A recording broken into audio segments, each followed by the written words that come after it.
I used to think it was just that house. You know, the one, I mean, every neighborhood has one. The abandoned one at the end of the street, the one with the grimy, dirty windows in the garden that's been dead for decades, everyone avoids it. It's like there's an unspoken agreement to just pretend it's not there. Ask anyone, and no one can remember who lived there or what happened.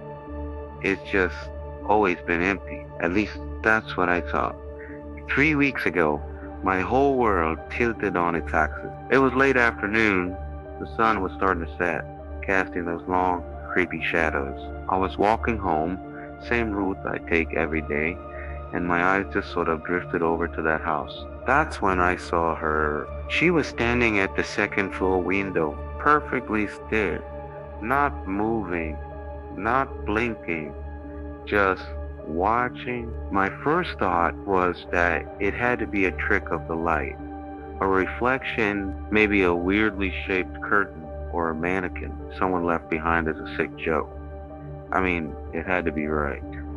But then she moved. It was slow. So slow it was almost imperceptible. Her head tilted to the side, a smooth, unnatural motion, and I felt it a feeling I can't even begin to describe. That deep primal cold that crawls up your spine. It's the feeling you get when you're alone in a room, but you just know someone is standing right behind you. I froze. My feet felt like they were glued to the pavement, but she didn't freeze.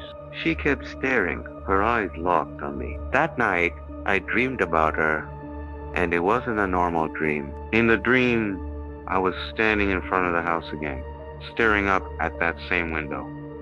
But it was empty, and then I got that feeling again, that cold dread. I knew, without turning around, that she was standing right behind me. I woke up drenched in sweat, my heart hammering against my ribs. The next day, to know, I had to see if it was. I walked past the house again, my stomach in knots, and there she was. Same window, same unnerving stillness, but this Jimmy, this time was different. This time she was smiling. It wasn't a friendly smile. It was wide and wrong, and it didn't reach her eyes. It was a smile of something that knows it has you. That was it for me. I told myself, no more. I'm done. Stop looking at that house. So I started taking a different route home. A longer street, a totally different path, in the opposite direction. I thought if I just avoided the house, I could forget about her. I could pretend it never happened. And that's when I saw her again. Not in the house. I was walking past a row of parked cars, and for a split second, I glanced at my reflection in a car window, and she was there, standing behind me. My blood ran cold. I whipped around so fast I nearly fell over. Nothing. The street was empty, but when I looked back at the reflection in the glass, she was closer. So much closer. After that, things started to spiral. It was like a switch had been flipped. I began to see her in places where she couldn't possibly be. In the bathroom mirror when I was brushing my teeth.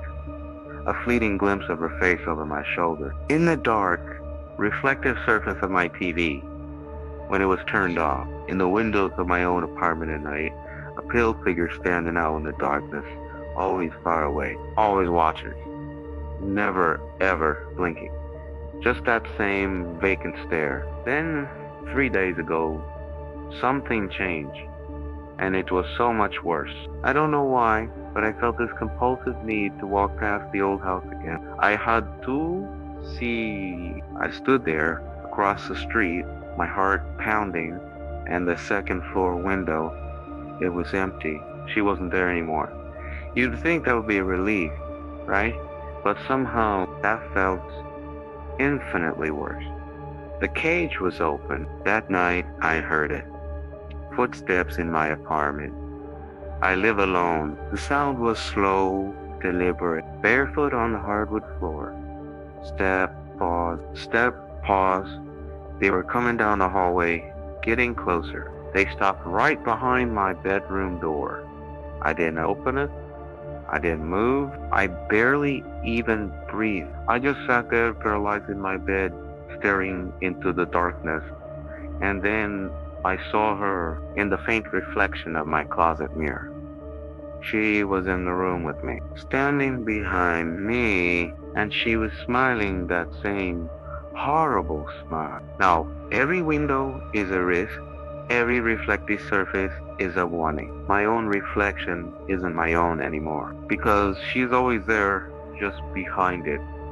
And I finally understand she was never trapped in that house. That wasn't her prison. It was her hunting blind. She was just waiting for someone to notice her, for someone to really see her. Because once you see her, she doesn't need the window anymore. She has you, and I don't know how to make it go away. I see her right now in the reflection of my screen. She's getting closer. Thank you for listening. I hope you don't see her too.